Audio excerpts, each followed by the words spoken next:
This right here is the KSO Show, your home for K-State coverage. Stay current on what's happening in the Wildcat world of sports. By the end, you might want to tell your friends about us. Or not. But hey, you should. Let's get it. It is time for yet another edition of the KSO Show. Big show today, everybody. We have two segments. The first one's going to be pretty long. I imagine the second one, when we get to it, will also be pretty lengthy. Segment one, guys, all about K-State basketball, Big 12 basketball, I guess. Maybe some Hawk Talk with Kurtz. We'll see if we can work that in. I know he's dying. There is big Hawk Talk news tonight. Let's go around the table first and say hi to everybody. Flanders doesn't have a mic in front of him. He's running the board tonight, being an unselfish guy. He's not about the glamour. You know, he would go over, if he's at K-Man, to the real studio like me and Mitch and Mason and not have to be on camera. So you won't hear from him, but Derek Young to my left has had a busy few days. Chance to wind down a little bit. We're going to get on the road tomorrow, head down towards Waco. How you doing this evening? Good. Okay. Very, very, very good. It's tough to be concise. Jimmy, KSU fan, I bet you're doing all right. Had a good week of hoops? Good week so far, yes. Very good week. Stugatz Army over there, John Kurtz, the leader of the Stugatz Army, I've heard. That's Has right. there been a new Stupodity? Stupodity just came out today. Okay. Episode 2 of Stupodity. May listen to it in the car tomorrow. Yeah. You've been a busy guy, too. How are you feeling today?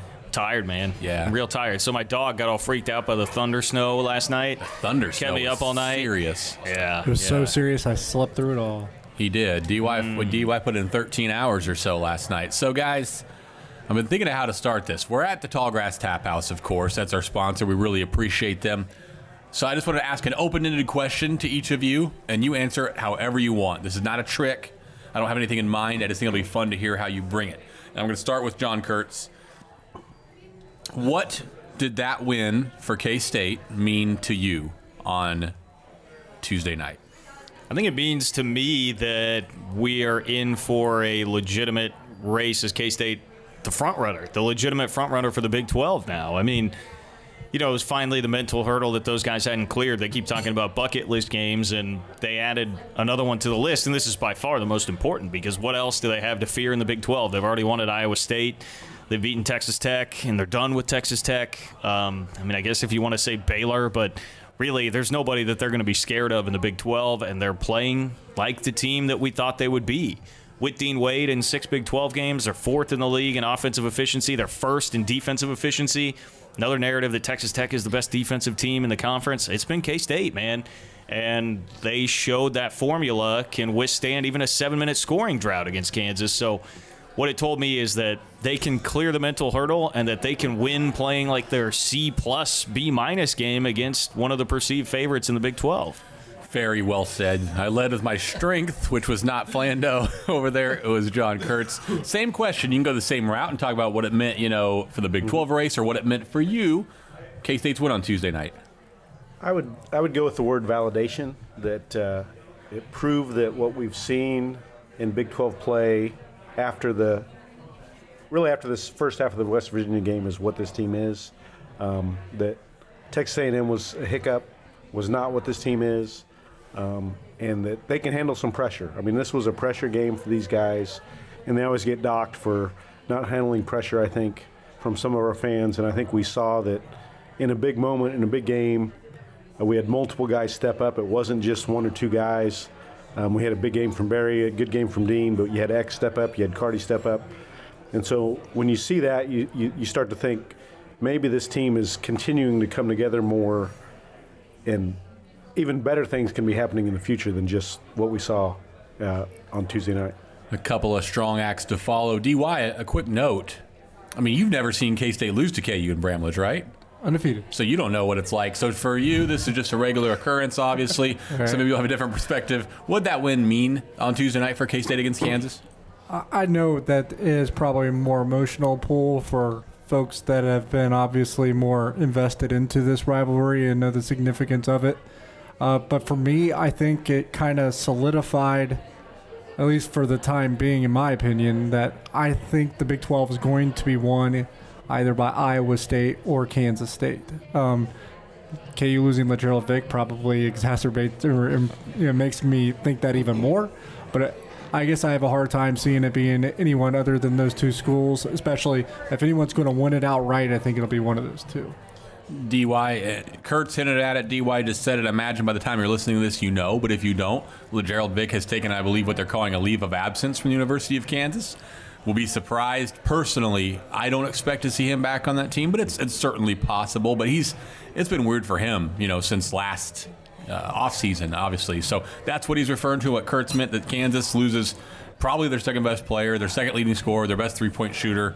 He's had some issues, of course. Didn't play a lot against K-State. Bill Self was upset with how poorly he performed against the Wildcats, but he will not be with the Jayhawks for at least the near foreseeable future. I want to ask one more question. I'm going to go around the table, and I want to hear your answers. And again, answer it however you want. I think these are fun, open-ended questions.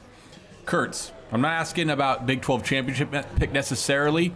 Is Kansas State the best team in the Big 12 conference? Well, I think the way that they're playing right now, they're the most complete team in the Big 12. I think Iowa State, it'd be a question to me of whether or not Iowa State's offense at its peak is better than K-State's defense at its peak. But the way K-State's been playing over this stretch consistently, game in, game out, I think it's hard to argue with K-State being that team. Now, I do feel like there's an aspect of maybe Iowa State's flying under the radar a little bit. There just hasn't been quite as much conversation about them, but they're just hovering right there, a half a game behind K-State. And I'm biased, but right now, the way that they're playing, they have an upper half offense. They have by far the best defense in the league. They have senior leadership. They have two guys that can pop for 20 on every single night.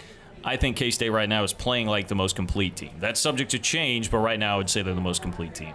Two interesting notes, at least in my opinion, before we go to Jimmy, that when he says it that way, to me, when you just lay out kind of and I don't mean this in a negative way, I mean it's a compliment, the generalities, they've won 7 straight, they're a top 4 offense, they're the best defense, they have 2, you would say, yeah, they're the best team in the league. And then 2, I think it was clever, when you said Iowa State under the radar, I thought, what are you talking about? They're ranked number 17 and that kind of stuff, but you're actually right. Because last night after Baylor lost, I'm like, I want to go look at the league standings to see K-State alone. And my heart kind of stopped and said, oh, Iowa State's second. They're like right there. I was like, they're right there. Because even though we knew it, we talk about them, all of us, I think, picked Iowa State to win the league, a week or 2 ago. So it's not that we've dismissed them, but you did kind of forget, with knowing you're tied with Baylor, with knowing you're playing Kansas, that Iowa State's absolutely right there. So that's well said. Jimmy, what do you think? Is K-State the best team in the Big 12? When I look at it, I think us and Iowa State right now are 1A and 1B. Iowa State's defense is the 3rd best in the league, and they're under 1.0 points per possession. So they're not bad at all. They're the best shooting, one of the best shooting teams in the league. They turn over people at a decent rate. But they're a really poor rebounding team, so maybe that's something that catches up with them as well. It's interesting to see with the players they have. I think they've got a collection of better offensive players, but probably not a collection of better defensive players than we do. So I think it's going to come down to which side of that's going to win, which team is going to stub their toe in a game you probably don't expect them to lose down the stretch.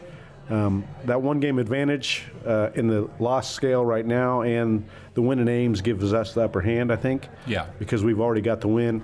Now we got to complete that with beating them at home in a couple weeks. We got games in between, but you got to hold serve at home from now on, definitely, and that's going to be the key.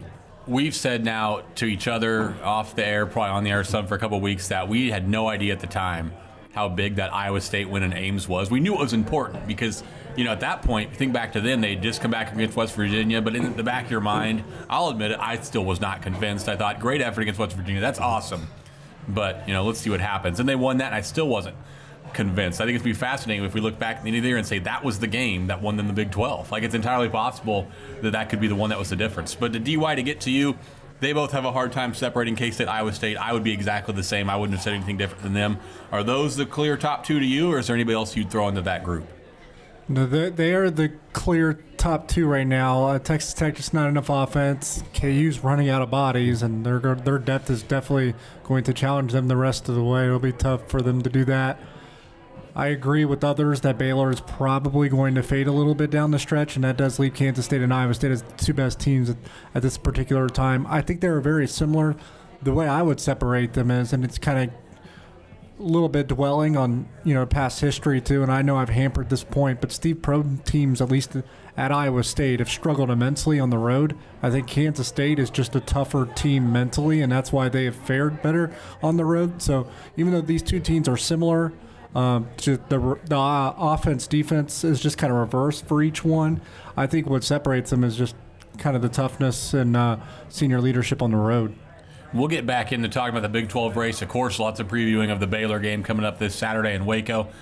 I took us some out of order because I'm going to go back to Kansas. I wanted to ask Fan or Jimmy a question I was thinking about. Listen to your segment with Kurtz on Tuesday on PowerCat Game Day Finalysis. And as I listened through it, I heard these numbers, and I thought they were all very fascinating. Number of possessions they're going to play if K-State takes this percentage of threes and makes this percentage, etc. And I'm putting you on the spot because I didn't prepare you. But did the game go like you thought it needed to for K-State to win from some of those, whether possessions, turnovers, shooting? Was it what you needed to win, or what you thought they needed, or was it a different, path to victory than you would have projected? I think it pretty much went as I thought it would for K-State to win. The biggest thing, my number one thing, was turnovers, and K-State dominated turnovers. I mean, KU had almost, I think, 32% turnover rate, so almost a third. Again, that was similar to the number that they had named. So, and I thought even if we could get in the mid-20s, we'd be in pretty good shape. We ended up shooting the three pretty good against them and ended up about even on threes. So, to me, that was – well, actually, we outshot them on threes. So, outshooting them on threes and winning turnovers were probably my two biggest keys. I thought if we did those two things, we'd win, and we did.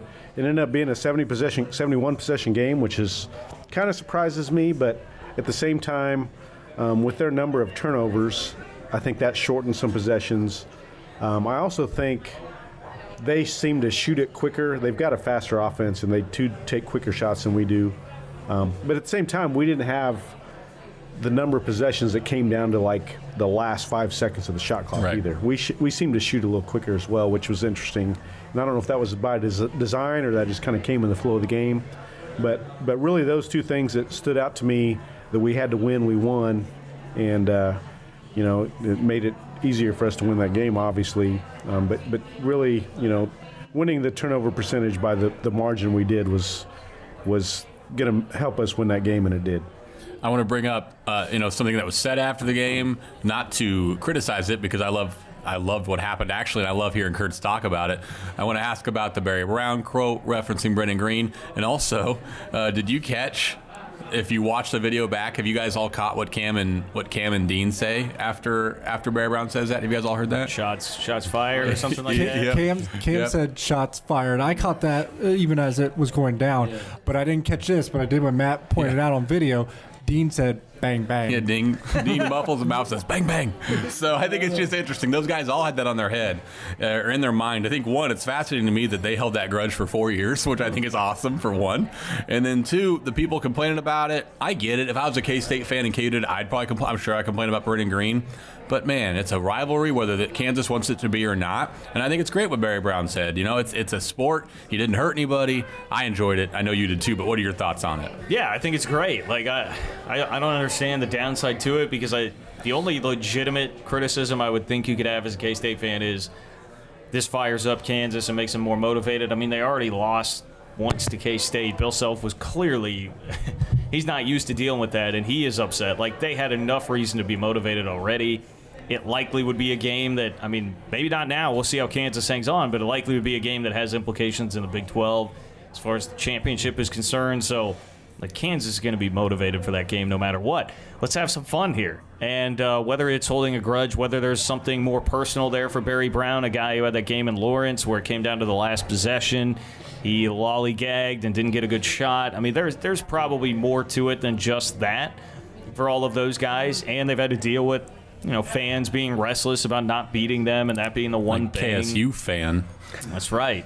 Yeah, KSU fans. One of the most here. Impatient fans I've ever seen. So I think all that stuff probably played into it, and it was clearly not only calculated by Barry Brown, but something that the whole team kind of shared the same sentiment about. That's what makes it so different than the Brandon Green thing to me, is that, like, look, these guys that are all experienced, veteran, good leaders, they all agreed with Barry. They all wanted him to do this as well. So I don't have any issue with it, and it just adds more intrigue. I loved when Michael Beasley said, we're going to beat them in Africa. I mean, all that stuff makes it so much more fun. And even if the KU fans have some signs and stuff like that, like they did, they chanted Africa at Michael Beasley. I mean, that's what makes these rivalries fun. And then they held them down to, what, like 42 in that game? Yeah, you know? I mean, right. they won like by a lot, but it wasn't because of him. So, DY, I'm going to ask you a weird question. There's a lot of games between when K-State plays KU again, and they're all going to be very important in this Big 12 race. But and I'm with Kurtz.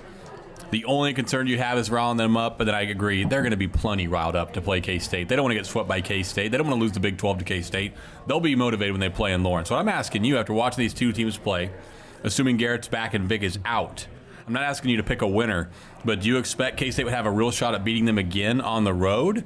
Or do you think Kansas at home will get it back together and be a much, much, much tougher out for the Wildcats? I think it's crazy not to think K-State doesn't have a shot to win on the road, just because, I mean, at that point of the year, like this lack of depth that we're talking about, KU, a lack of bodies, not only does that hurt you, late in games, the more games you play, it's going to hurt you. You're going to feel thinner and thinner. Oklahoma State's already going through that because they've been shorthanded for, nearly a month now. We saw them run out of gas against K-State real early. So I think KU's going to be up against that. So that game's definitely in play for Kansas State to win. I don't know that Tuesday night is necessarily what's going to give KU the motivation in that game. We all know that they were going to be motivated anyways. That they always will when K-State's the other team. I think if there was any added motivation, the shoe could be on the other foot this year. I mean, it's almost probably a month away, I'm guessing. KU might be the one playing spoiler to K-State's Big 12 season, title hopes. It'll be fascinating because if nothing else, unless there's a K-State collapse, which is, of course, possible, or KU rattles off 5-6 in a row, unless those things happen, this will be the first time that I could ever remember where it would feel like the pressure's on Kansas not to lose. Because last night, or Tuesday night, I felt like it was on K-State. Because if, all the idea of if you don't beat them now, when are you going to do it? Like, the pressure is on K-State. Now I think it could flip. But that's a long ways away. We'll get to that. Before we move on to Baylor preview, I want to have a fun question for you guys. You can go total fanboy on it if you want. If you want to be more professional, good for you, DY, whatever you want to do. What was your favorite part of that game? And you can't say the Cardi dunk because that was the greatest moment in K-State sports history, maybe sports history ever. And you can't say the Barry Brown dunk. So give me something else. What was your favorite moment of that game as a fan, as a media guy, whatever you want to say? What do you got, Kurtz? What stands out in your mind? I'm trying to think here. I mean, Xavier's three was pretty big because that was a moment where you kind of could let your hair down a little bit and feel like, all right, they're going to be in control of this thing. When it was starting to get really nerve-wracking there towards the end. Xavier Sneed's alley-oop lob. I'll stop stealing things from everybody, but I guess I'll go with the Sneed three. You can do more than one. That put them up 6. I think that was the moment where you thought, okay, it's going to take something special for Kansas here to get over the hump. Exactly. I thought we got to that moment, and I can't remember the order of all this. I remember when I was starting to write the headlines and get ready to publish that K-State had won the game, and then Vic hit that kind of random 3, and I thought, well, dang it. But yeah, the Sneed 3 kind of for me too felt like it was it. So Jimmy, same kind of question, and you can give more than one. This is just for fun. A couple moments that stood out to you that you as a fan just really enjoyed seeing. I've got 3. The X3 is of course, I agree with Kurtz that was kind of the moment that you thought we've won this thing. Number 2 would be Bruce. The Bruce Anger moment. Have you guys all seen that GIF of that on KSU fans' Twitter? Yeah. Was pretty awesome. And I get it. As a coach, you're always thinking through these scenarios of what can go wrong. And you're like, get focused on the game and all that stuff. So it was kind of funny to watch. And then anytime Mike McGurl puts on the backpack is a highlight. That was one of mine. It's just a highlight. So, and that was a big shot at the time as well. So they were only up 1, K-State was. That was a big time moment. So those 3 would be mine. All great ones. I'm just going to say one because I would have included every one. This will surprise nobody. But I'm being sincere. Was Cam Stokes' first 5 points of the game. That was great. Oh, good. I mean, in a game where we talked so much about getting off to a good start, having confidence, we talked about it so much. To get out there and see him hit that first 3, then to get a steal and light up to go 5-0. Dean hits the big 3 a little bit later. That for me wasn't as good as the Cardi dunk, but that crowd was going crazy at that point too. To get that start off those 2 shots, I thought was a fun moment as a fan. I'm a Cam lover myself. Thank you all know Gerald Vick, by the way, Correct. Who clearly botched a couple of defensive rotations. That's right. Well, Cam's tough to stick with. I mean, it's a tough problem for anybody to have. I mean, so for the Cam lover and the K-State lover in me, I was thrilled to see that. Good for that kid. That's my favorite moment of the game. Yeah, I was going to say that the first minute of the game, because that really set the tone for Kansas State the rest of the way, I felt, at least boosted their confidence, and it allowed them, to make this game not competitive. I don't want to say that, but a little bit relevant competitive. I guess that's to coin the term, because last year wasn't in Manhattan, and it was supposed to be. And the game went, out of reach for, the majority of that game, and the crowd was never really much of a factor outside of the first few minutes. But I think if I'm trying to find another one, maybe Mike McGurl's three at the end of the first half. Yep. I don't know if that would be my favorite moment, but it's probably a moment to at least, dwell on a little bit, because if they had gone into halftime down 6, that certainly feels a lot different than going in down 3. I'll also add in when Dean had that 15-foot jumper that hit the rim a couple times and went in. It was because in the first half he got those looks against the zone and missed them, and then in the second half when that one fell, it was like, okay, I feel like Dean's gonna actually hit some shots here. Yeah, that was actually the first jump shot he made. I think he made a putback before that, but that was the first jump shot he made against the zone. So that was pretty big. Yeah. There's a lot. It's funny. I've told people the style K-State plays, and this game wasn't incredibly low scoring. 74-67 is not a low scoring game. But something I actually like about the K-State style and these grinders is almost every basket you can remember. When you win a game 59-55, you remember all those puppies. So it's a lot of fun. But we're going to flip the script now. We're going to look at Baylor, what this means, this game coming up this weekend in Waco. Myself and DY and Flando are about to embark on, I hate to say the greatest again. I just said that Cartier's dunk was the greatest play in sports history. I'm putting it out the greatest road trip in history. We're going to head to Ardmore, Oklahoma Friday, to Waco Saturday, then to Austin Saturday night to stay there through Tuesday when they play the Longhorns. Kurtz, you're still invited. You have no other. We could do the show from your cell phone every day. It would sound great. We could do that. But let's talk Baylor first, because that's what's most important. K-State was tied with Baylor. Now they're a game ahead at 7-2. Baylor 6-3 after the loss at Texas. Let's just start with this, Fan. If you could give us some background on Baylor so that we can sound informed when it's our turn to talk about them, I'd appreciate that. Teach us about the Baylor Bears a little bit, please. It's a very interesting team. I think Drew's done a fabulous job with this group. Hear that, DY? They were not good in the non-conference. They were not good at all. They lost some games they shouldn't have lost. They lost to Texas Southern to open the year. They lost to Wichita State, who's not very good. They lost to Stephen F. Austin. And so they came in to kind of limping into the Big 12 play. And then 2 games into Big 12 play, they lose their best player. It's over. And so you're thinking, for them. This may be the worst team in the league. And then all of a sudden they win 5 straight Big 12 games, and they beat Alabama at home, who's a pretty good team. And really, you also look at them, and it's maybe Scott Drew's smallest team he's ever had. 6'7" is the biggest starter, right? They've got a 6'7" guy that starts. They play a 6'5" or smaller 4 guys probably 2/3 of the time. They still offensive rebound like crazy, which is kind of, reminds me of Frank team in that regard, that they're going to go after the offensive glass. They're really good. They're one of the best teams in the league the best team in the league on the defensive glass. But what they do the best probably is they shoot threes. They make threes, and in league play, they're hitting 40% from 3, and that's probably what they're about. And Drew's taken a transfer from Yale and a transfer from Mississippi State and a JUCO kid and a D3 transfer and a couple holdovers and a few freshmen, and he's made them one of the top 3 teams in the league right now. So give him a lot of credit. We talked some earlier, I think, before we came on. Is your concern with them, Fan, that 40% is not sustainable, for the course of the season? If they shoot like that, they can probably compete the entire year long. But is that what you'd be worried about if you're a Baylor person looking at the rest of the season for them? Well, definitely. You go the non-conference, so 12 games, they were 28 or 29% from 3 through those games. And then since Big 12 play starts, they're 40% from 3. So I would say, sort of like us, we weren't as bad offensively as we were in the non-conference, and we weren't as – and I think we're showing that we're a better team. But they're probably not a 28% three-point team, and they're probably not a 40% three-point team. So what does that make them? We don't know yet. And they've got 4 guys shooting like 48% or better from 3 in Big 12 play. So you look at that, and at some point you either progress to the mean or you regress to the mean. Right now, K-State's, I think, progressing to the mean, meaning they're moving up to what they probably are. I think Baylor's going to move back to what they are, and that's going to be a big difference in their season. If they don't shoot 40% from three all Big 12 season, they're not going to be in the top 3 or 4 in the league. John, you've done a good job of teaching fans a little bit about K-State's offense, how, you know, it's not the Warriors, but it's not this group that's really holding K-State back. They have struggled more against the zone than they have against man for the most part.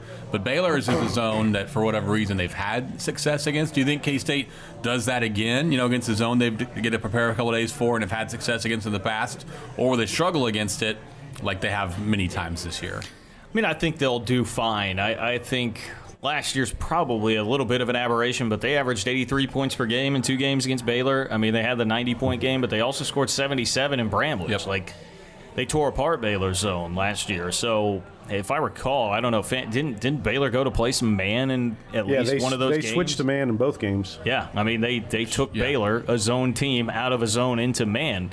And this is largely, obviously, we know the same team back this year that was there last year. And, you know, I think against Kansas, which is a zone that's going to be pretty good, you would typically think, under Bill Self. Like, they attacked it pretty well for the most part. They went through the one lull, right, which did include some missed shots that I think Dean Wade most of the time hits. And then outside of that, they really attacked it inside out. I was saying they didn't shoot Kansas out of a zone because it wasn't like they just got hot and hit a bunch of threes that were guarded or anything like that. I said they executed Kansas out of the zone because they were moving it in and out very expertly and getting good shots and then making the good shots when they got them. So I'm not overly worried about that. I mean, it's always possible that K-State doesn't shoot it very well, but right now the metrics with Dean Wade in Big 12 games tell you that this offense is average and maybe slightly above average. So I'm not worried purely because of what Baylor's playing. I'll put it that way. Makes sense to me. DY, you were at the presser today, of course. A lot of questions, and you wrote about this in your notebook. A lot of questions about flipping the script from Kansas to Baylor. You know, the focus that's going to take because they are a good team, as you know, as Jimmy and John have just explained to us. What did you sense? Do you think it's still just Thursday? Like, they just literally come back to practice today. But did you get the sense they were going to be able to look ahead to this, or will there still be some lingering excitement or even hangover from that Kansas one when K-State goes to Waco? Well, Bruce said he didn't really know because I don't think they practiced yesterday, so he doesn't really have a sense yet. But obviously, we spoke to the players, and I mean, we spoke to Dean Wade and Xavier Sneed, I guess, and neither one really, talked about KU when prompted, and they seemed to want to talk about Baylor more. You hope that I guess you want to say that the loss to Texas A&M, that lesson is going to maybe manifest itself here, and that they'll be able to, not dwell on the win of KU over KU and not have a letdown because of that game. You would have to think that lesson combined with their senior leadership, they should be able to overcome and not fall into this trap. I don't know if we got the best inclination today, but everything that we were told or had heard, I think would make me feel a little better. But obviously, you got to see it to believe it, because the last time they were in this situation, they failed. Absolutely. And I think that's something Bruce Weber, like you said, hinted at multiple times today. And I imagine that's the message he's passing on to his team. And there's almost some symmetry to it. Baylor's a much better team than A&M, but going back down to Texas, making another trip to that same state that you struggled in. Hey, remember, guys, this happened to us 2 weeks ago. Let's not do it again. And that was at least the message I heard today, too. Yeah, that's definitely the message. And it's kind of funny because when you said that, I just remembered, Waco is really close to College Station, Correct. too. Exactly, very much so. We drove through old Waco. Marlin. That's true. This is the KSO show again, segment 1 from the Tallgrass Tap House here at 320 Points in Manhattan, Kansas. We're going to look for a second at the rest of the league and then dive back into K-State Baylor, make our picks, players of the game, maybe get some high fives and get off the air. So I'm going to do it this way. I'm looking through the league schedule this week, and it's pretty lame. I'm going to read you guys the other 4 games, and then here's the game. If I forced you to pick an upset, you have to do it. Which one are you going to pick? Let me tell you your options. Oklahoma State at KU, TCU at Iowa State, Texas Tech at Oklahoma, or Texas at West Virginia. So those are the 4 games. 4 pretty clear favorites for the most part in those 4 outside of K-State Baylor. Okie State at KU, TCU at Iowa State, Texas Tech at Oklahoma, Texas at West Virginia. We'll go backwards. We'll start with DY. Which one of those games has the best chance for a surprising outcome? Texas, West Virginia. It might not even be that surprising, but Texas just came off a win, a really good win over Baylor. I think we talked last Thursday how usually when Texas gets that really, really good win, they follow it with a dud. At West Virginia is probably a perfect place for that to happen. I would agree. I think that's the most likely one. Texas, to me, is actually fascinating. If we were a Longhorn, the Longhorn show, we could talk about it forever because, wins over what? Carolina, K-State, KU, they just hammered Baylor for the most part at home. They almost won in Ames last Saturday. Texas, at their best, seems pretty good. Lost to Radford. Yeah, it seems terrible. So if we're all going to say Texas, West Virginia, that's fine. You can go and give that for your answer because I probably would too. But now go give me another one. So if you can't pick that one, do you see another game in here where something surprising could happen, fan? Well, when I look at Texas Tech, Oklahoma, to me, I see a coin flip game. I don't know who you're thinking is the favorite in that one. Well, I guess I'm in the sense of the league standings, Yeah. So, I mean, Texas Tech's the better team, but Oklahoma's a team that could beat them just because possible. Oklahoma took Iowa State to the wire. Right. And I probably should have won that game. Listen to the end of that game. Texas Tech has a really good defense, but they don't have a great offense. Oklahoma's, has a pretty good defense themselves and not a great offense. But that's a game that I could see Oklahoma pulling the upset of Texas Tech and winning that one. So if of all those games, I'd pick that one as the most likely one to be an upset. TCU seems the least likely of all those, I think, at least to me. Maybe I'm missing a game in that. Okie State, KU. Okay, I mean, Oklahoma State would be the least likely. But outside of that, I don't see TCU doing that at Iowa State.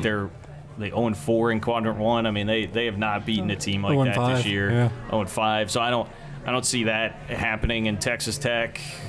They are more offensively challenged than K-State, and I think that could really be a problem against an Oklahoma team that is at least capable enough, playing at home. So I think that'll be a pretty close game. I think to me that and obviously I would take the Texas-West Virginia game as number one. Makes sense to me. Yeah. OSU did beat KU twice last year. They did. That's true. Bill Self has a hard time against his home pokes. Maybe they come in red hot after their near win at TCU. I was actually going to say I think I would say TCU is still less likely. Really? Yeah. I think I would say that. Hey, we'll find. I kind of agree with that. Oh, interesting. I'd be more with you, Kurtzy. I'll tell you what, these guys don't know. The other, the thing about that Oklahoma game too, the Sooners. They're still 15-8 overall. Mm-hmm. They still have some nice computer metrics. I got to think they're looking at this like the Iowa State game probably that they didn't win, but it's saying we've got to win this game. We can still go to the tournament. We can still get to 20 wins. Finish 6th, 7th in the league. Like for OU, it's a must win is a funny term, but it's that's why I'd be tempted to go with OU too because of that reason. But yeah, Texas West Virginia will be interesting because I want to see what, as a K-State fan, homer right now, I'd love to see West Virginia just fall apart because K-State still has to go to the road there. They have to play Texas, too, but Texas is going to care. And I want to add on that, this is a game where I think there's probably a few games left that West Virginia gets up for. I don't know if it's this one. I think it's like ho-hum for West Virginia players. I don't know if they're playing for Bob anymore, so they're probably going to come together for themselves on big moments.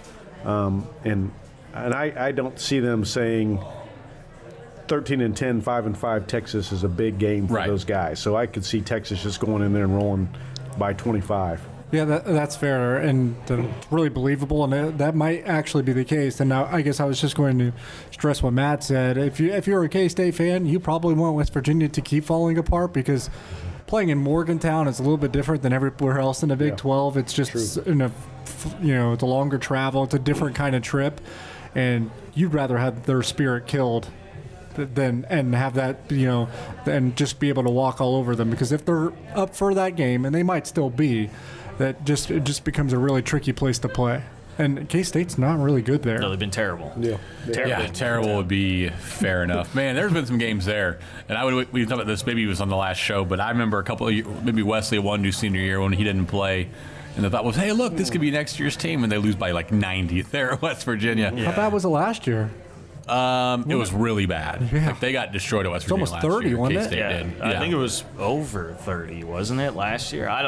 It was bad. The only reason I say that is because I remember thinking that I was comparing it to that Oklahoma game a couple years ago when they just squeaked in the tournament and they lost by like 30 at Oklahoma. And it was worse at West Virginia. It was 38. It was 89-51, wasn't it? Yeah. It was 89-51.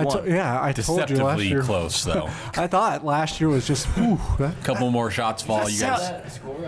you just. That's pretty clicked. It clicked for me, yeah, 89-51. Because I looked it up fairly recently. That sounds crazy for this group now because of what we've seen from them. And they probably, I mean, I think they kind of reformed themselves and turned into a different team after that game, but that's just crazy. It absolutely is. A couple more big games we won't pick, but just to kind of throw out there. On Monday, Oklahoma goes to Baylor, and KU hits the road at TCU. So that'll be a big game for Kansas. TCU's not playing great, but Kansas won't have Vic. We'll be on the road. That'll be fascinating. But let's get... Kwatnoa is going to play. He's recovered from his stomach flu. I don't know if you were here last week. Maybe you missed this, but I don't know if he was. Either way, when Flando asked us if Kwatnoa is out for the season, that was a serious question. Yeah. I was like, nope, it was a stomach flu. He has returned. Yeah, that's right. That's right. Buddy. I forgot about that. Season-ending stomach flu. That might be what Gerald Vick has. That might be the same thing. We should look into it. You're on the case. So let's talk K-State Baylor. Take some time to make your pick. You don't got to rush it. We'll go Kurtz, Fan, and then DY. I got an email from Credit Karma that says, "Wowza, your scores." Hey guys, how about that? That's legit. I'm pretty sure. What you been doing? I mean, apparently being very frugal. K-State Baylor. DY, I want to hear. That's funny. I said Kurtz first. I said Kurtz. Yeah. I want Kurtz. Give me some thoughts on the game. What's going to happen? Player of the game. Just tell me everything that's going to happen. To where if I didn't have time to watch it, that this would take care of it for me. I think it's going to be a very close game. I think there is going to be some element of a letdown factor. I think that's fairly inevitable for K-State. I don't think it's going to be like last year when they went and played the prettiest game that they have, at least offensively, with the 90 points. I think K-State will find a way to win. I am in on, as much as I love Scott Drew, I think Baylor's going to hit a bit of a lull here. I think they're more like a 10-8 kind of Big 12 team, probably, as opposed to 12-6 or better, like K-State will likely end up being.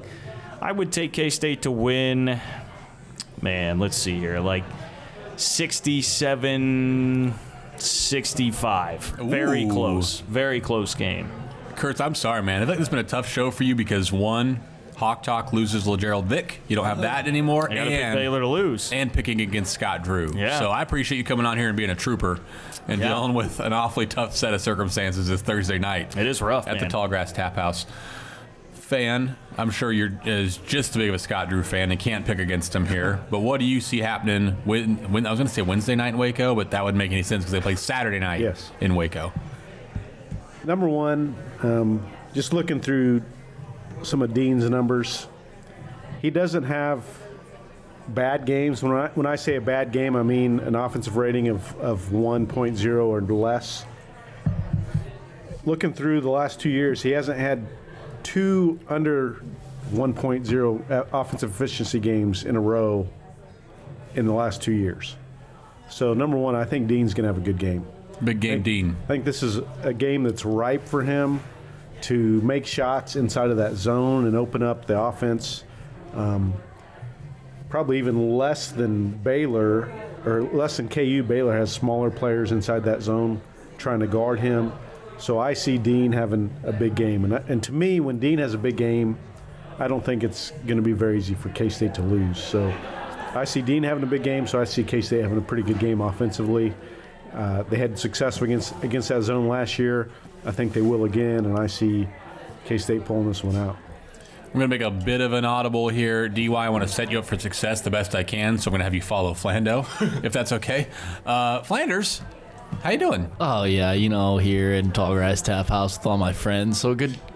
What did you get to eat over there tonight? What'd you have, a little bud? corn dog. Oh, yeah. You like that corn? I'm just kidding. You hate that corn dog. I do, but it's because, like I said, I don't have adult taste buds, and it's got sausage in there instead of a hot dog.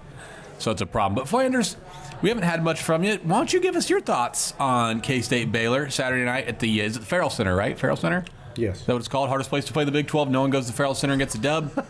Talk through it. So Fan or Jimmy, you're taking Dean as your player of the game, the guy, and I expect him to do pretty well out there. But I want to take a little different route. I'm not even going to go Barry Brown here. I see Accardi I see a Jada. I see Yada. Yada. That is progressively. I think he's stepping up his game these past 3 games progressively, and I just think it's going to keep going. He's found his role off that bench, and he's figured out a way to be productive, and he still plays close to starter minutes. So I think he's going to have a game where maybe no windmill dunks or between the leg dunks, but a good little 15 points, maybe. Yeah. Oh, yeah. Okay, yeah. Good little 15 points and a couple of dishes here and there. My final score, I'm going to, obviously, if Cardi's going to have 15, step it up a little bit. I'm going to say 77. Ooh. That's a lot of points. 70. I'm not totally against 77-70. K-State gets the win. Dynamite drop in on this episode, and the Cartier Jada thing's big, I tell you, because not to derail this before DY makes the pick. That wasn't on purpose even. But the Cartier Jada thing, Kurtz and I and others, all of us have probably been saying to each other for 2-3 weeks, like, man, the one guy who's really kind of regressed, and if he was who we thought they were, K-State would be better. We kept saying Cartier Jada. Now he kind of is. And if he does keep playing at this level where he's, a starter quality player coming off the bench, that might be the difference to make K-State a Big 12 champion. But before they can win the Big 12 DY, they got to win at Baylor. They don't have to, actually. They could win it without winning at Baylor, but it'd be helpful to win there. Will they? I'm trying to be that guy that nails Kansas State's next loss. Like, you always want to try to pick it out. And it makes sense that it would be this one after the KU game, but outside of that, the timing thing, it doesn't look like a loss. Like, Dean Wade's, fans said, not going to, have subpar games, two contests in a row. And you guys have educated me. Kansas State always does well, typically under Bruce Weber, against the Baylor zone. You have to put those things into consideration. Like that's you're probably going to have a pretty good offensive output in this game when you think about those elements. And their defense always shows up. So I have a hard time seeing Baylor win. Makai Mason's not 100%. I have K-State. I don't think I see them scoring 77 points because I just don't know there's enough possessions for that. But I think they can still win this game 72-64. I wish you'd said like 75. I wish that would be nice. I probably should have. It wouldn't surprise me for this game to end up, because they haven't had one of these. Usually every team has an overtime game or two in the league. It would not surprise me that this is one of those, but I will say 72-64. I would take K-State too, and I think what DY said was wise. Because in a lot of ways, just like Kurt said, this feels like an inevitable letdown, at least at some point in this game. So it makes you kind of tempted to pick this to be K-State's next loss. But yeah, with the combination of Baylor, just to steal fan terminology, kind of regressing back to who they probably really are, which is not a huge knock. I've been really impressed with them too. But Makai Mason not being incredibly healthy. K-State, like we said, if K-State had played great against Kansas, and Dean was great and everyone was great and it's won by 7, I'd be more apt to say, yep, letdown loss. But they didn't even play great against Kansas. So we all think, I'm going to ask one more question when I promised I was done, but I'm not done. Which is more likely to lose, at Baylor or at Texas? Which of these two, Kurtz, if you had to pick one to lose, which is a more likely loss for K-State? I'd still say Baylor. I think Baylor's a better team. Texas is just so much more of a wild card, I think, in terms of what you're going to get. I think Baylor may mix them and tricks them. Is that what makes them said? Right. I think Baylor may regress, but I think it'll be more gradual and perhaps linear than what Texas is. So, maybe you could take that point and argue, well, Texas, you roll the dice. There's a chance that they do come up big there and beat you. But I would say it's Baylor, particularly with the timing aspect of it put in there too. You got Baylor or Texas? What's most scary to you? Part of me thinks Texas. Number one, Texas's length is tough. It's hard to compare because we didn't have Dean or Cam versus Texas, so it's hard to think how they're going to perform against Texas. And I really think the biggest difference in that Texas game was probably more on defense than offense without having those two in the game. And I kind of agree. DY said I think Baylor's kind of regressing back to the mean. Then you look at Makai Mason. If he's really slowed, he only played 23 minutes last night and really struggled against Texas. If he's slowed down, he's so much their best player right now that without him and his 18 points a game, I don't know where they turn now. I mean, it's one thing losing Clark. Then you lose your next best player. I mean, it's kind of like us versus Texas. I mean, what do you do? And that could be real tough for them if he's at all slowed. It's a foot. They said it's a foot injury. Those are tough to come back by. Wait, isn't K-State the only school in America who has foot injuries? You mean other schools have it happen too? All basketball schools have foot injuries because of basketball. Yes. Well, Matt, you know my answer because I told it to you when we were walking out of Bramlage on Tuesday night. I have no idea what you said, honestly. And you actually said the same thing. But I said I feel like they're more susceptible to losing at Texas than they will be at Baylor. Now, that was out without extensive thought. Now that I've had that's the best way to answer.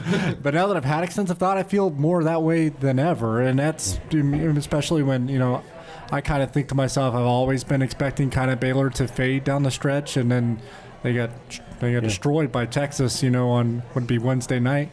Then you hear Fan kind of expecting Baylor to fade down the stretch. Fran Fraschilla tweeted today. Fan and Fran both. That Baylor would probably fade down the stretch. And if we're expecting them to fade down the stretch, you would think that you're going to pile up some losses here, and then, one to Texas probably isn't going to be enough. So it seems like they're, destined to start losing some games here. So Kansas State probably has the benefit of timing here of playing Baylor at the right time, and on top of that, Mekhi Mason not being incredibly healthy. I was going to say, I actually would go with Kurtz if I knew Mason was healthy, and he might be. He played 23 minutes a few days ago. I think at full strength, I think Baylor would scare me more, but I'm just not sure they will be. So I would take Texas. Off mic answer because they're the funnest. Will you agree with Kurtz and take Baylor, or are you going to say Texas too? Give us an off mic answer. Give me you got to yell it. Texas. Okay, so Texas. So Kurtz, no one likes you. The other thing is Scott Drew fanboy. Is Texas is kind of in that backs to the wall mode. I mean, they're 13-10, 5-5. They're a wounded animal, Kurtz. If they they're can a wounded horn. If they beat West Virginia, they'll be on a little winning streak, and this might be their season to beat the number one team in the Big 12. So that's another part. A little bit of battle here. Fan's a Shaka guy, and Kurtz is Scott Drew. You do, right? Because he looks like Shaka. Because he looks like Shaka. Like Fat Shaka. Boom Shakalaka. What would be I'm trying to think of a funny name for what we call a fat Shaka. Stocky Shocky. Either way. Stocky. Stocky. There's something there. There's something there, but I don't know what it is. Stocky Smart. Stock Smart. Stock Smart. We should probably practice this on your own time. Stock Smart, everybody. Okay, that's the end of the KSO show from the Tallgrass Tap House. I appreciate the work Grant Flanders put in. Derek Young for all he's done, keeping me in check, and also the work this week. The unselfishness of John Kurtz and Fan to come on here for literally nothing. They got nothing for it, just being nice guys. So thank you to you guys. It's over. We're just going to end it now because I got burned by DY.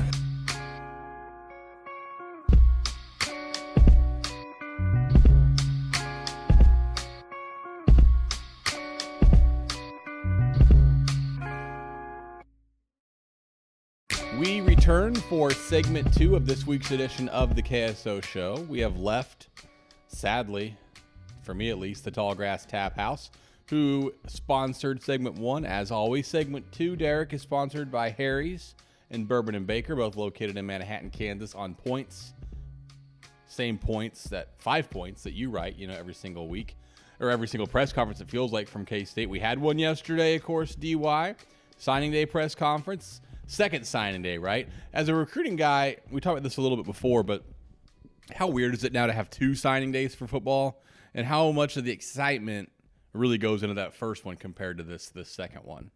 Yeah, I would say that's probably what the weird part is, and I think I've almost kind of gotten accustomed to it, so it doesn't feel too different. But the biggest difference is that a lot of the buildup and a lot of the hype now, and 80-90% of your class on a typical in a typical cycle is going to be built in December, or it's going to be signed in December, and it really takes away some of the pizzazz that a February, used to produce. But K-State did sign 7 on Wednesday. And that's what I kind of want to look at. We of course, have done podcasts before covering all the early period signings. We don't want to gloss over those guys. They certainly deserve the attention, but we've talked about them, so we're going to spend a lot of the segment getting Derek's thoughts on the new signees, at least in this signing period. I think you said 7. I think it might be 8, depending how you count Jonathan Alexander. I mean, because he did sign. Yeah, I actually earlier, think right? it was 6, and he might be 7. Well, let me think, because let me see who we got wrong here. Tyrone Lewis, right? Oh, that's one I was forgetting. You're right. It's 8. Ooh, 8. Hear that, Flando?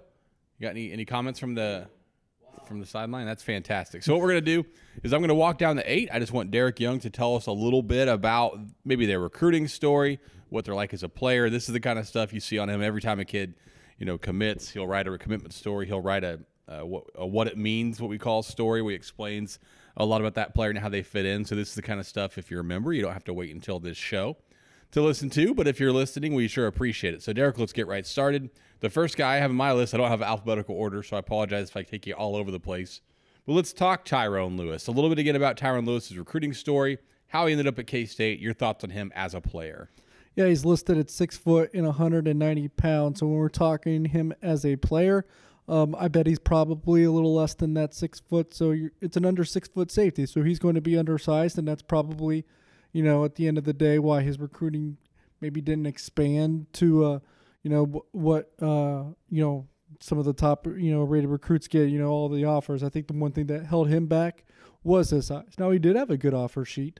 I think even the Florida Gators are in there in terms of an offer, but I don't know how valid or how long, those offers remain valid, because at the end of the day, I'm not sure Kansas State was really battling anyone other than Iowa State or Tulane. It was a Blake Seiler and a Brian Norwood recruit in terms of, when they target him and how long they target him. Those two were probably the most prevalent, for him in terms of who he got to know and the coaching staff. So he waited until the later period just because he wanted to visit K-State again and meet the new coaches.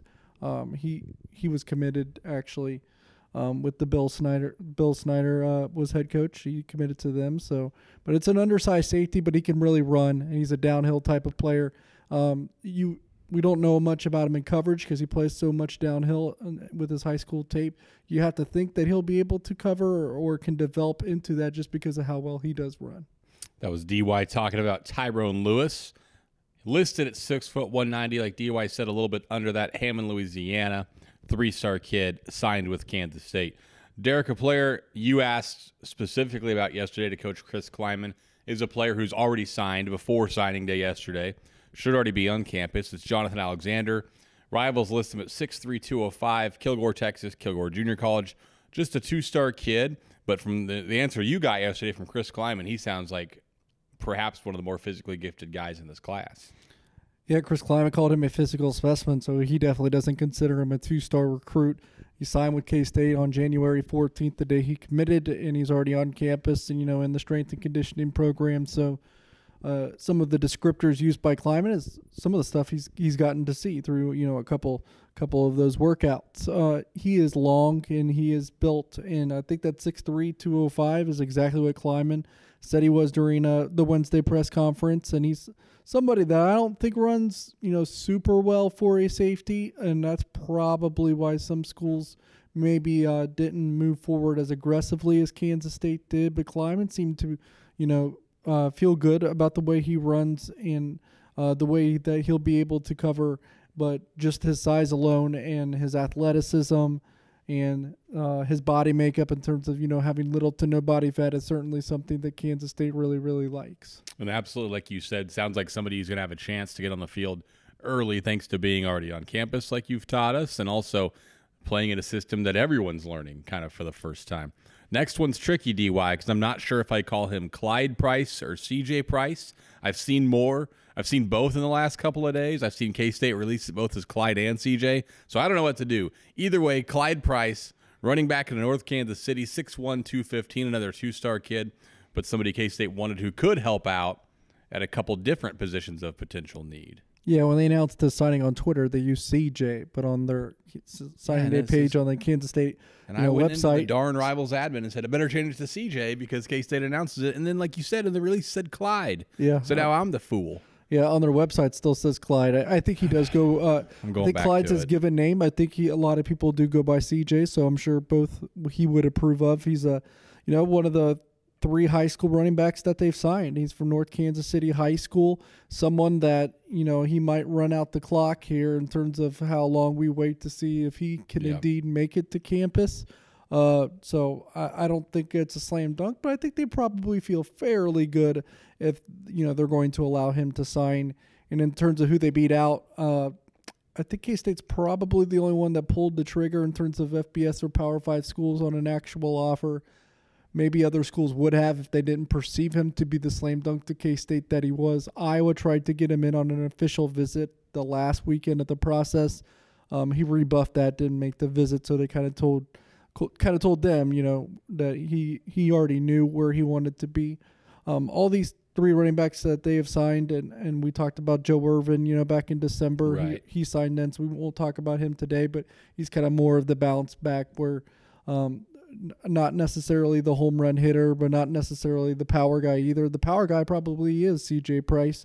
I don't want to say lumbering, probably doesn't run as well as the other 2, but when he gets rolling downhill, he can really go. So he definitely has enough speed, just like the other 2 do. And he's probably the least elusive of the 3, but someone, based on his size and his power and his strength, is probably going to break the most tackles.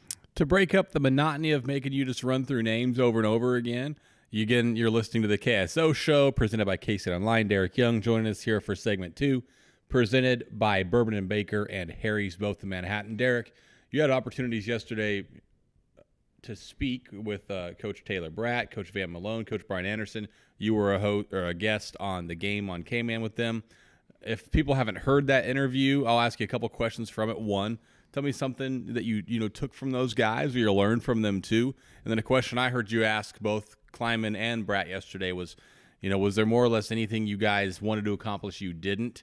So we'll start with that. The answer they both gave you in so many words was no, that they felt like they did. Do you totally buy that, or is there anything that you thought this class needed that maybe it missed on? Yeah, they felt like they hit everything that they wanted is, what their answer. And I buy that to an extent. I think that they placed a tremendous value on replenishing the running back room, replenishing the defensive tackle room. And there's no doubt about it, they did that. They added 3 defensive tackles and 4 running backs if you count the graduate transfer, James Gilbert. They wanted to add a bunch of team speed. They've done that. When you consider William Jones, Thomas Grayson, and Kenyon Reed, they're all going to run 10-7 or under 100-meter dashes, and that's legitimate speed. And that doesn't even, count in Keenan Garber, who might run under, at least under a 4.5 probably. I think Joshua Youngblood probably runs under a 4.5 probably. So you're talking about, and everyone thinks, well, 4.4 speed. There's not many guys coming out of high school that run 4.4. Not even in the top 100. There's probably maybe 5 to 10 guys. But 4.5 or better, Kansas State probably added 5 or 6 in one class. And I can't say that they did that last year. So this team speed thing is a real deal. They've definitely added a lot. Do I buy into everything about them, getting everything they want?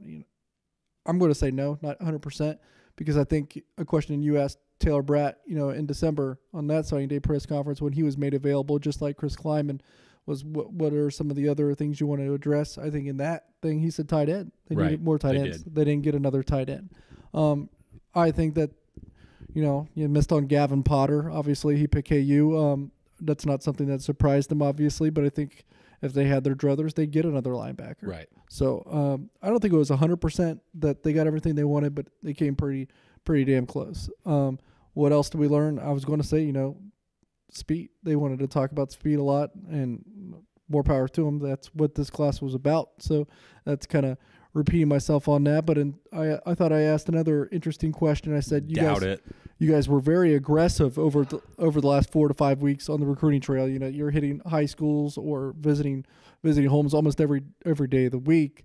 I was like, some of that aggression, I believe, is probably out of necessity, and I think they were all nodding their head yes. But I was like, is that something that you feel like you're going to carry over into, every recruiting or evaluation period, or, when that live period opens up and you can get out there? And they all said, yes. I think they were almost a little surprised by the question, to be honest. That's a fascinating topic that we probably won't get into, but there's some questions that it's unique covering this whole process, right? Because there's some questions that. And every time we talk about this, I always preface it that none of this is intended as a critical of a previous staff. But we knew some questions we would ask wouldn't get answered. And that's okay. And I'm sure Chris Klieman will have some topics too he doesn't really talk about.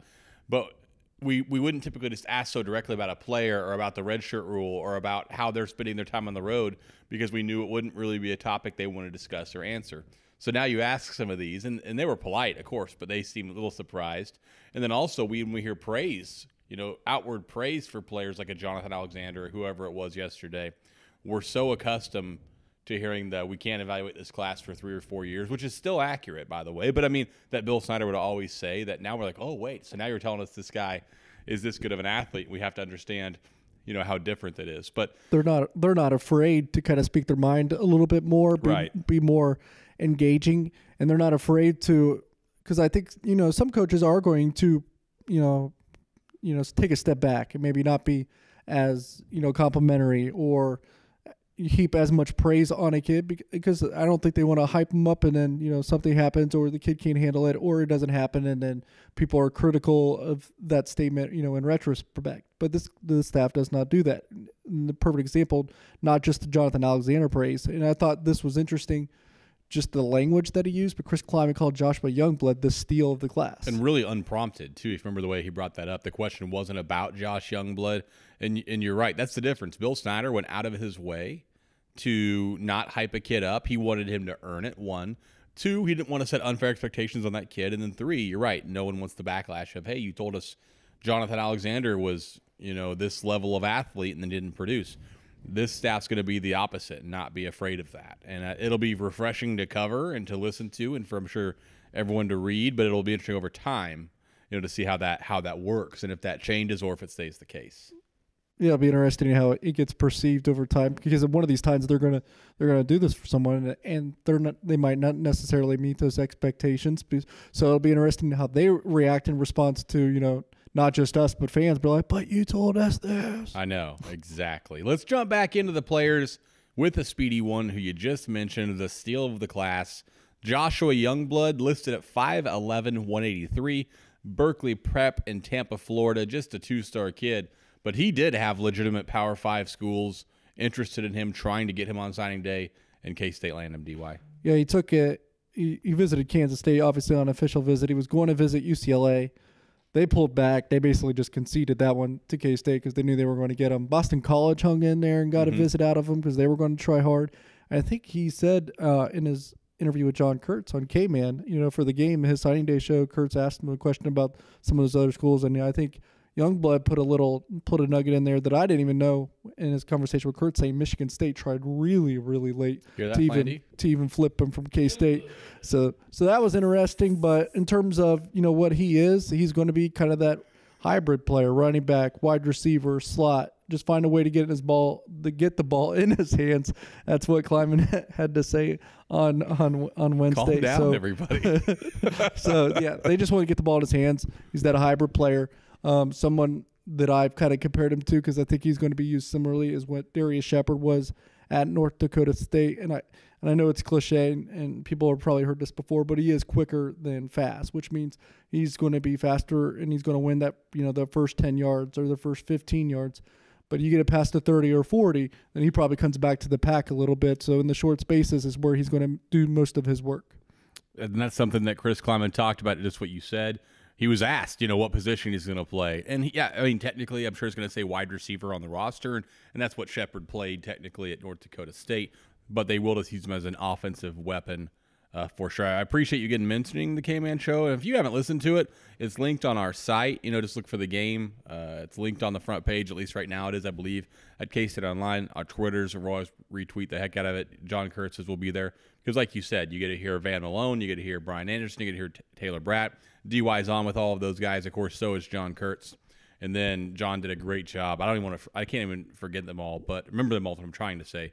I know he had Connor Fox. I know he had Joshua Youngblood on. Will Jones. I believe Will Jones, who he likes to call Wet Willie Jones now. I'm pretty sure we decided is not what he wants to go by. But he had Will Jones. Who else? He had more than that, didn't he? And the Free State duo of Keenan Garber and Jack Steneen. And the Free State outgoing head coach is retiring, Bob Lisher. So hearing Lisher talk about, his guys, Keenan Garber and Jack Steneen, and even look ahead since he coaches Turner Corcoran and Malik Berry. So just a great interview. Absolutely. So you got 5 signees, a very important, legendary former high school coach, And then, of course, DY with the K-State assistants. It's a 3-hour show, but on the pod form, it's like 2 hours. The last 20 minutes were really stupid. So if you just want to listen to stuff that matters, about an hour and 40 minutes of time that could be very well spent for you. And hear some more K-State KU talk. Oh, there was plenty of that, too. Let's keep on down the line. Another running back. I'm going to tell you something, DY. I'm going to tell you. Is this your guy? This is my guy. Yeah, I'm going to say this is my guy, Thomas Grayson. Fast. I'm feeling him because, like, you know, I like the speed. Of course, I'm one of those guys who's just a sucker for stuff that doesn't matter as much. Speed matters. Speed kills, like everyone says. But I think sometimes you'd rather have a guy, you know, Joe Irvin, who runs, I'm making up numbers now, but runs a 4.55, but it provides more things than a Thomas Grayson running a 4.50. So I'm not just about the speed. I like that. I think he has some chance to add some bulk to his frame at 5'11 and 190. You know, played at a big program. I know the Rivals National guys who saw him thought, you know, some similarities in effort to Breece Hall, you know, who's at Iowa State. My belief and / hope as a homer K-State fan is that this guy can put it together, play hard every down, and maybe end up the best back in the class. Tell me I'm right. I mean, Tell me I'm right. His upside is probably the highest. Yes. You hear that, Flanders? Yeah. There's probably, but he probably has, this is going to sound weird, or maybe not weird, but I think he probably has the lowest floor and highest ceiling, and the highest ceiling, says, guys. So kind of a boomer bust type player, but I think that's probably even unfair because they use so many different running backs, or at least want to, like up to 3 or 4 in one game, each game, that I don't know if he'll necessarily have to be a boomer bust player, even though that's what I kind of suggested by, you know, the high ceiling and the low floor, just because if you have all these different types of running backs and you want to use 3 or 4, then he should be able to carve out a role alone just with his speed and, you know, throw it to him out of the back. So, yeah, I wonder if he doesn't become more of a specialty running back, because I don't know how much bigger he'll get, but you know he's going to play fast, and as long as you can keep him engaged and, you know, have him commit to the program and be dedicated, then he can at least be used in that way. But the difference between him and someone like Joe Irvin is probably going to provide you with a little bit more you know, different aspects of his game that he can, I'm going to double up, provide. It's okay, first of all, that you did, but as you were talking, I've thought of this once or twice, and we've talked about it some. When we get to spring football, it's going to be so fascinating to watch, because this will only be our 3rd year, you know, of KSO covering K-State football. But for the first 2, we've had, thanks to, you know, Nelson and Jeff Martin and even myself, I can't help but say it, we've had people who've watched K-State, you know, for a long time and had a pretty good sense of what kind of guys would play, you know, what kind of guys could rise the depth chart, what kind of guys wouldn't. And now that's all going to go away. Like, you know, all the rules we know about, okay, this guy's not going to play because he's young, will go away. Or this guy can't play because he's new, will go away. And before we get to our last 3 signees of the late period, I want to ask you about another big picture thing related to that. I think you asked about the red shirt rule. Somebody did. I don't know if I'm giving you credit for something you didn't do, but somebody did. I sure did. And Chris Klieman was he gave you a lengthier answer after, you know, the start, but was incredibly direct earlier and more or less said, yeah, we're going to play them all 4 games if we can. That's a huge change from the philosophy K-State had in the past. Yeah, and just 1 second, going back to what you had said before that in terms of, you know, we're going to find out a lot more in spring football, and it kind of goes in with the total mystery. The one position we're probably not going to find out much about is running back, because only one of those 4 will be there. So that's interesting. Who will we get to watch? Just Gilbert, Burns, Tyler Burns, of course. Tyler Burns will be there, and then we have Harry Trotter and Dalvin Warmack's little brother Michael. Right. Harry Trotter's another name people have been talking about potential scholarships. You're right. We won't get to watch all these backs we're talking about. That'll be more a fall camp thing. But I think that's going to be a fun time, because we're going to see, and there, like you said too, we're going to talk about it like it's a big battle and who's going to start, and that will matter. But 3 or 4 are going to play. You know, so if James Gilbert's the guy, that's great. But it doesn't mean he's getting 35 carries and nobody else is. But back to the red shirts. I took us double off track there. I think it's the strategy you want to have. I've seen people on the board talk about, well, don't guys who earn time deserve to play? I totally agree with that. But sometimes it can be both. If you play as a lot of guys, a lot of snaps, you can get a lot of guys on the field, and I think Chris Klieman wants to. Yeah, I think the first thing when I asked him that question about what his philosophy would be for the new redshirt rule, or at least his approach, I think his first statement was, I hope they can all play 4 games. You know, so that was – and you know, it's a little bit hyperbole. It's a little bit exaggeration. He's only going to do that for the guys that have earned it or deserve it. So don't take it the wrong way. But it's just interesting. Like, he's not going to shy away what his actual instincts are, that he hopes he has a class that is going to do that. And it's not just automatically, oh, I'm not going to do it. It's just a stark difference. Their approach might not be much different, but just the way they present it. Exactly. So because Bill Snyder, to his credit, they played a number of true freshmen last year. Sure did. And didn't burn any of their red shirts, unless I'm forgetting. I mean, I think they shut them all down before the 5-game mark. So it's not like K-State ignored it, but you're right. It could just be the presentation. And I think what you're saying is very wise. You don't have to take it literally. He's not going to throw Kenny Givens next on our list. He's not going to play Kenny Givens 4 games just to do it. But if he can help out on special teams, if he's worked hard, and if he's earned the right, they're all going to play. And I think it's another example, and this is not knocking anybody, but about the different responses. We would ask that question last year with some trepidation, and no, he would say what they have to earn it. Then you ask it this year, and he was respectful, and he liked your question, but he almost was like, well, yeah, we're going to play them all we can, I mean, and that was just fascinating. We'll get into these last 3 guys and then wrap up segment. I think a good part of that, I don't know, I've heard you explain it, so I think you should dive into this. Just how Brian Anderson said about the redshirt rule when we talked to him with Kurtz.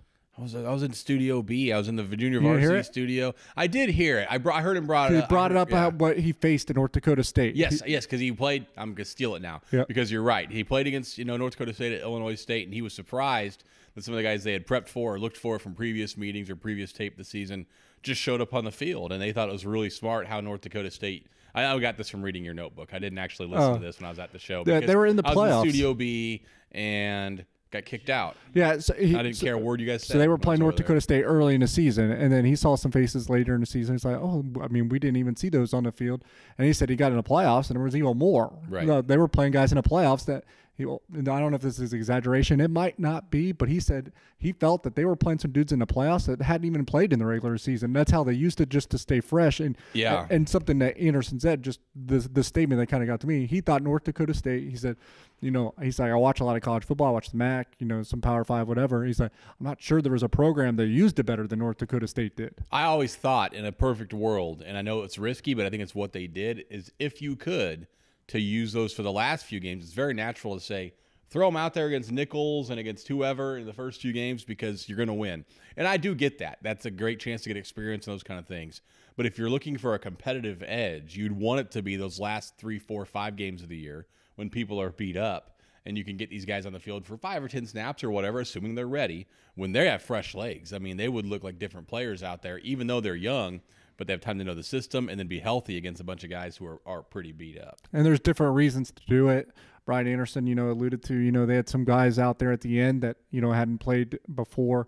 Van Malone said, typically with true freshmen, he said some of these guys, he's like, they'll get on us. He's like, we're still dealing with teenage kids, that think they belong out on the football field. He's like, you want a good way to show them that they're not ready?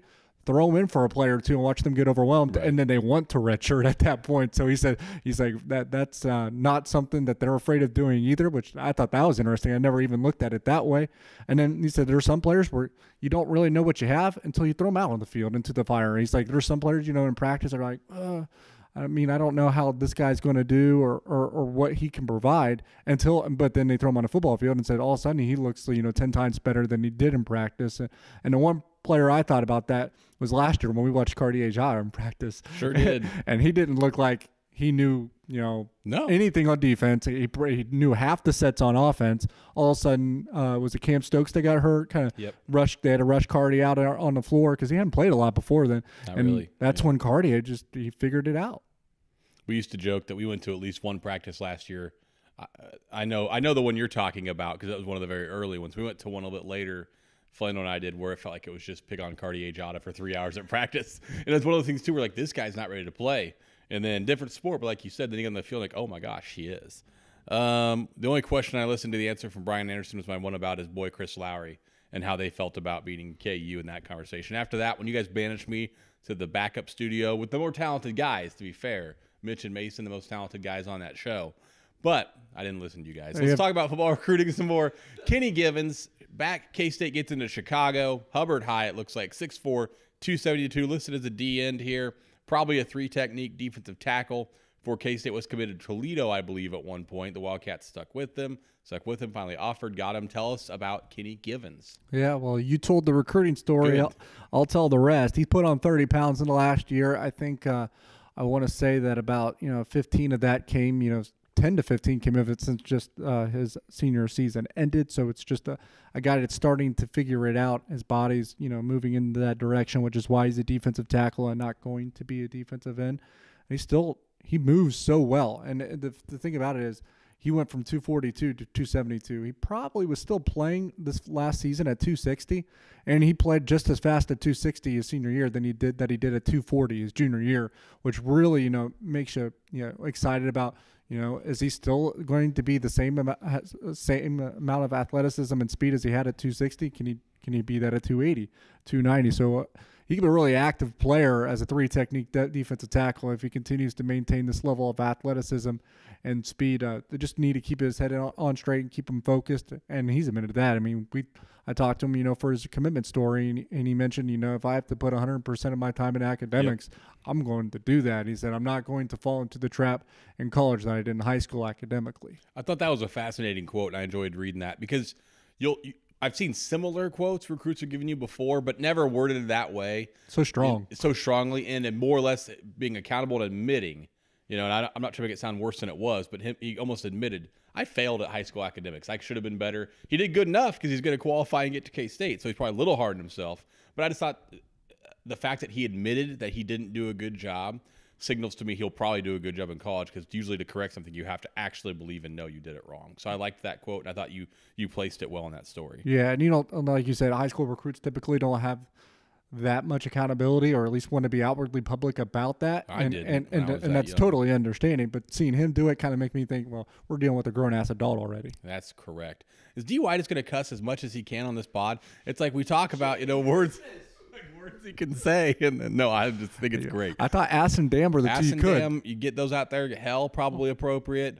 You get beyond that. Kurtz said hell yesterday. Yeah, on K-Man, did he? Yeah. Ooh, John when Kurtz. you were distracted looking at the NBA trade, he's like, "What the hell are you guys looking at?" Oh, that's true. He was mad. That was Mason's fault. We have two guys left.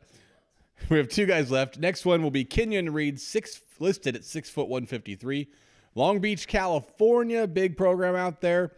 You kind of got wind of this, would have been Tuesday when speaking with Van Malone am I correct here? Was it Van Malone?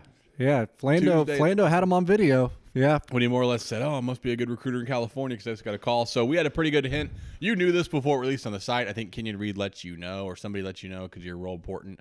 Either way, they got official. He signed yesterday. Another speed guy out west. These last two guys are out west, so region we thought K-State wasn't going to recruit much until they filled their staff and ended up with a couple of coaches who made sense recruiting out in that area. Yeah, that's Mike Tuiasosopo, and then most recently linebacker coach and defense coordinator Scotty Hazelton. Of course, he recruits out there. He had a lot of time at USC and Wyoming. Can I interrupt you for a second? You notice that Klieman is very big on shortening names. Like Coach Mess, Coach Hayes, I thought for Hazelton, I think he only did that once. He called him Scotty all the time. The problem with Coach Hayes for me is 2 coordinators ago, K-State's D coordinator was actually D coordinator Tom Hayes. And so three coordinators were I guess three coordinators after being technical about it. That's true. So whenever he says, Coach Hayes, I'm like, he's gone. He has been for 2 years. Different Hazelton. Anyway, the more important point, like you said, is they did have 2 guys recruit out west. Kenyon Reed, one of those guys they brought in. Yeah, and it's funny. We have talked about the 2 guys out west, or Hazelton and Tuiasosopo, which I think Coach Tuiasosopo might have been the main point of contact, but Van Malone won them that battle. Right. Van Malone won them that battle. He went to California a few times. He convinced him and persuaded him and recruited the heck out of him while he was on campus for his official visit. And I think it was I know UCLA didn't recruit well at all. You can look at Stuart Mandel's Twitter and you can find that out. I mean, there was a kid that they locked in on that they wanted to end up even walking on at Washington. So UCLA had a terrible recruiting cycle, which is something I kind of foresaw under Chip Kelly. But at the same time, you go in Long Beach Polytechnical School, one of the powerhouse programs in California that produces, sometimes upwardly 10 Power 5 prospects per cycle, and you beat UCLA, who used to take every kid they wanted. Again. You were totally wrong about Chip Kelly. He's killing it at UCLA. He's getting every kid he wants, winning every battle. I can't believe you were so wrong about him. Another example right here. I will say, Oh, boy. yeah, we're going off track, but I've owned you on the Chip Kelly and Les Miles assessments. Yep. But yeah, I think no rebuttal. UCLA. Glad I brought it up. UCLA being awful aside, you go into that high school and you take a kid from It's UCLA. still impressive. That's correct. still impressive. Doing it. I mean, I assumed that they weren't going to get him at first, just because UCLA wants him now. Well, they're probably. Why would a kid from Los Angeles who could go to UCLA come to 15 degrees Kansas State? But somehow Chris Klieman and Van Malone did that. And big picture, we got one more big recruit to talk about. K-State's sitting, at least by our numbers, counting all these kids as being signed and on the roster, as 84 of 85 scholarships filled. So, of course, yes, too bad to lose Gavin Potter to Kansas. Definitely too bad not to win a nice late push they made for Danielson at EK, out of the Kansas City area. At the same time, though, if you get upset about those losses, K-State was trying to stay under this 85 number, even though people are right. They technically could have gone over it because guys like Reed and Givens didn't actually get offers until Derek, a day or two before signing day. Mm-hmm. My point is, the battle, the loss of Potter, no good. The loss of EK, not good. But one or two of these guys wouldn't have been in the class if there wasn't a spot. So it's not all bad. No, it's not all bad, and you're always going to lose a couple battles. Exactly. And fans got to get ready for that. You've told them already, but that's going to happen. When you recruit at a high level, you're going to lose. You're going to lose some of these battles. Period. Yeah, and they're going to be pissed off. So I'm not, even though. Look, he fit in another one. I mean, they're going to be pissed off. I can warn fans all they want. You typically, right? I mean, this is funny. This is going to sound crazy, but the Ohio States and Alabama's in the world, they're only going to win 30 or 40% of their recruiting battles too. Do the math exactly. And I always tell people that when they ask about how can you lose all these battles or all these kids, just do the math. Ohio State, like you said, is going to give how many truly committable offers will Ohio State give out? 90, 100, something like that, and they're going to sign 25 kids. So even the most elite of the elite, you're going to lose far more than you win. That doesn't mean to lower your bar, your expectations, but to be ready for them. The last one, last but certainly not least, the highest rated kid. If you're not super familiar with the Rivals, ranking scale, I can spend some time explaining it to you. Probably should, but it's not just stars. Within those stars, there's metrics from a 5.0 all the way to a 6.0, which makes you perfect. 5.73 stars is the highest 3-star you can be. Matthew Palamau out of Chandler, Arizona, another West Coast kid, 6'3", 300 pounds, defensive tackle, highest rated kid K-State signed. Talk us through how they ended up landing a player of this caliber, at least from a rankings perspective, and what you think of him as a player. Yeah, I think that his recruitment kind of got tossed and turned upside down a few times due to him kind of locking in on a school that And he changed high schools and stuff too, didn't he? He changed high schools, and that kind of turned his recruitment upside down. I think his eligibility was kind of cracked there for a little bit too, so he didn't get to play as much as senior year that he wanted to. And I think it kind of shook him a little bit too with his performance senior year. I don't think he lost all of his offers. I think he lost some of them probably because of the school change and because, how he was so confused that entire time. And I think he locked in on a school too and kind of pushed others aside, and that school didn't, I wouldn't say return to favor. It's Nebraska. I think they just, decided they had other guys, higher up on their pecking order. So he kind of just is one of those guys that fell through the cracks just with all the recruiting dynamics that are at play, that not everyone understands all the nuances that can happen to a kid. Sometimes timing's everything in recruiting. I've said that. I know it's kind of confusing, but if some schools are going to be more willing to roll the dice on a kid early, but that same kid they might not take, 3 or 4 months later. So timing is important, and it can really shake up a process. And I really think it did that for Matthew Palamau, but it was to K-State's benefit. They landed him. Very big kid. Not going to look much like the defensive tackles that K-State has typically thrown out there. I think K-State, their defensive tackles lately, at most are 300 pounds. Right. This guy's over 300 already. I think it's 309 on the sheet that we were given by Kansas State yesterday. So he's someone that as long as it's good weight, I don't think it's crazy to think that he could play 320, 325 while being, I think some places have him at 6'3", some of them at 6'4". Let's be generous or just cautious. Still say 6'2", 6'2", 320 at K-State.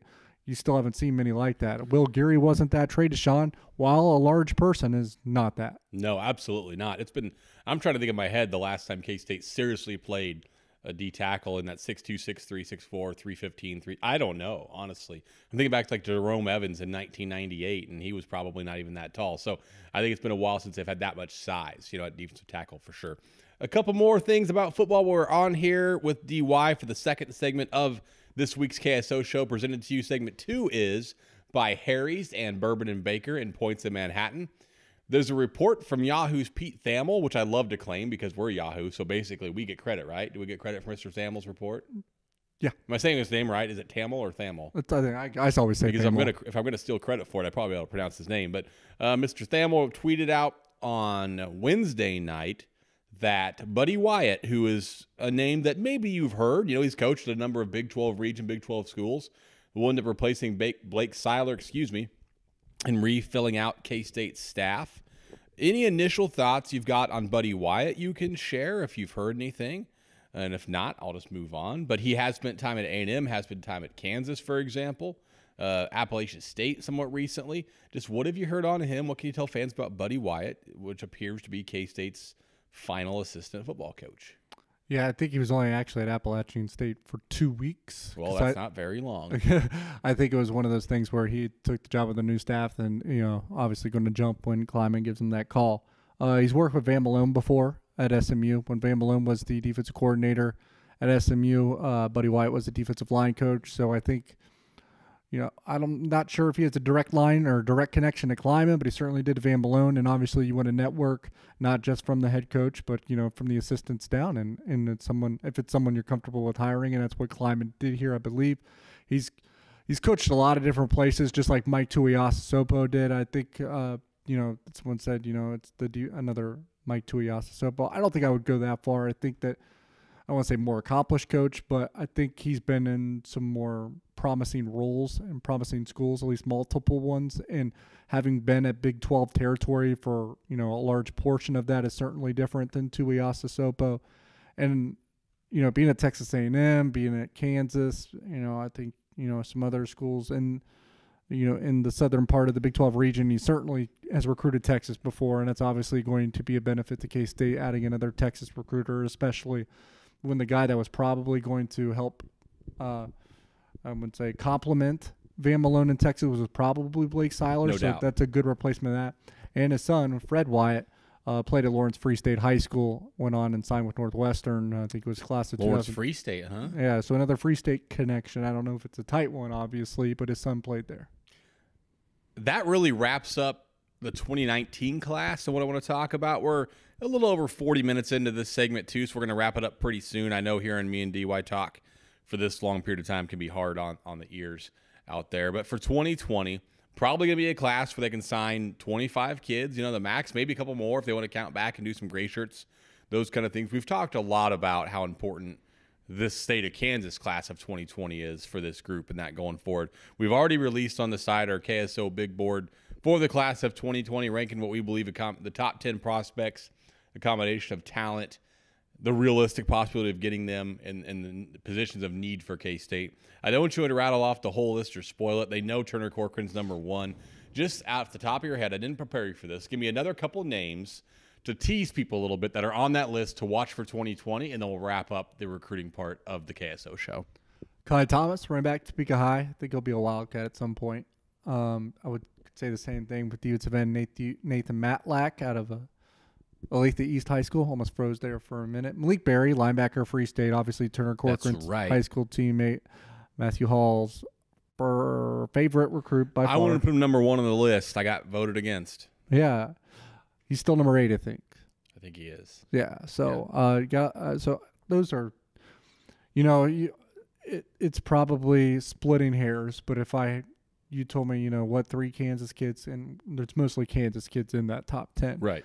3 that I thought K-State probably sat in the best position with right now, it would be Kai Thomas, running back at Topeka High, Matlack, the defensive end out of Olathe East, and Malik Berry, who I think is probably going to play linebacker at the college level. He's obviously from Free State. And those, like you said, are just 3 guys. A big year for the state of Kansas in recruiting. It'll be a big class for K-State. Derek Young's on it literally already. Like I said, he's put out his big board this morning, depending on, I don't know what day you listen to this pod. I shouldn't say this morning. He put it out on Thursday is when DY put out his big board. That'll be updated all season long. You'll see guys slide up, slide down as they commit, as he sees new names.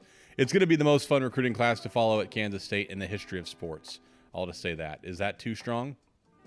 Silence says no. So we're going to wrap up this edition of the KSO Show. Thank you, Derek, for your time on both segments, talking some hoops, staying in town, hitting the road with us. You were in Stillwater and College Station. Now we're going to go to Waco. We're going to go to Austin. It just doesn't stop.